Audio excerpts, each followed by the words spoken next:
সময় মালয়েশিয়াতে থাকি। মালয়েশিয়ার সাপ্তাহিক ছুটির দিন রবিবার। খ্রিস্টানদের সাথে অনেক বিজনেস তাদের মেনটেন করতে হয়, তো তারা যদি শুক্রবারে ছুটির দিন করে তাহলে সপ্তাহে 2 দিন ব্যবসা বাণিজ্য কাটা পড়ে যায়।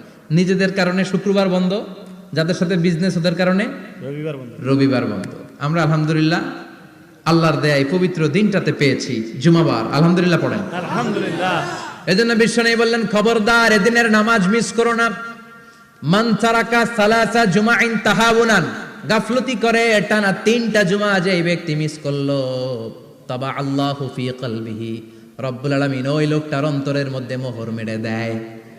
ওয়া কুতিবা ফি জুমরাতিল মুনাফিকিন, মুনাফিকদের খাতায় তার নাম তুলে দেয়। 3টা জুমা যদি কেউ মিস করে 2টা পানিশমেন্ট। এক হচ্ছে তাবা আল্লাহু ফি কলবিহি, আল্লাহ অন্তরে মোহর মেরে দেয়। ভালো কথা ভাল লাগে না, নামাজ ভাল লাগে না, আজান ভাল লাগে না, ইসলাম ভাল লাগে না, শুধু মৌজ মাস্তি ভাল লাগে।